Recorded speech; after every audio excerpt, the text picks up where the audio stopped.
Okay, I want to show you. Tonight I made tilapia stuffed salmon with cream spinach sauce. I want to show you this.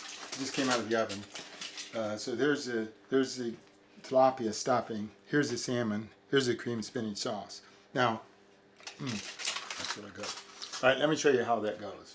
How do you do this? So first, of course, you start with the secondary items. You don't start with the salmon. So here we have the cream spinach. There's a little left over. And it's pretty good. We're going to eat that by itself. See the cream spinach? That's good. Now, here's how that was done. A little bit of water in the bottom of the pan. Just hardly any. Just cover the bottom.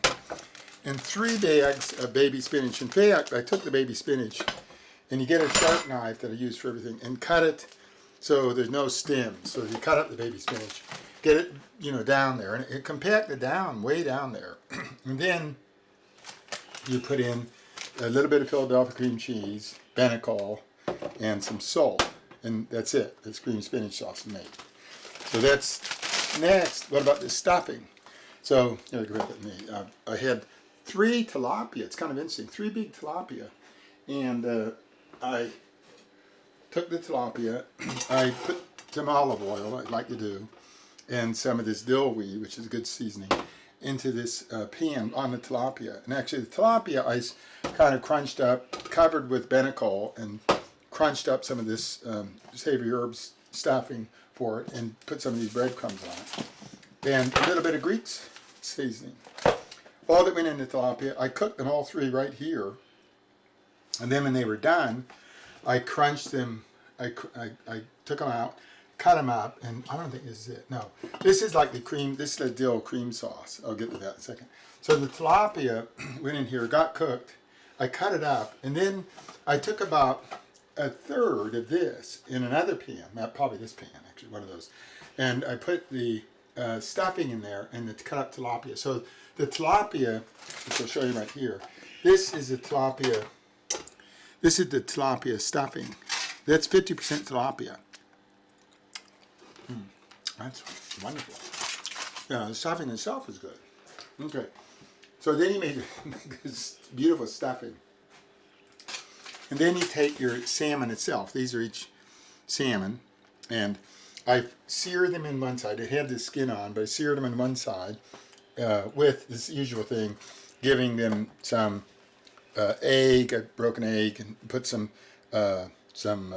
breadcrumbs on it, and seared the other side, and put this in. So you get the Bertolli. Same mix a little bit. I think you're getting too close. So I put some of that in, seared it, flipped it over, fire alarm went off, but that's all right. And then scraped the skin off, put some more, I took some butter, like this, smeared it on, dill weed, and more of this, more breadcrumbs and so forth. This is this salmon cooking here. Take one of those out, do another one. So I did 2. See, there's one bigger and one little one. Then how do you get the stuffing in here? Because the stuffing is hard to do. So I took the salmon and put it on a flat plate over, say, I think this flat plate here, or maybe it was regular plate. And again, the good knife, and I sort of sliced down through the salmon.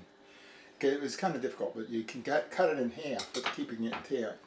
And then the stuffing went in. You can see the stuffing right inside the salmon here. See it right there? Okay, back up here. So the stuffing's in the salmon now. Salmon goes in Nat's pan with foil, and this, with the stuffing in it. And it was actually quite a bit of stuffing. But anyway, went in there with the stuffing. The cream, some of the spinach went on top, just to give it some moisture and some spinach flavor. Goes in the oven at 350 for about 25 minutes. And then it came out. While that was cooking, I made some Hawaiian coleslaw. I already showed you this, but that's a big chunk of cabbage, some carrots, some Marie's coleslaw sauce, little salt, shake it up. Yep, but then I did that while it was cooking. So, now ready to eat.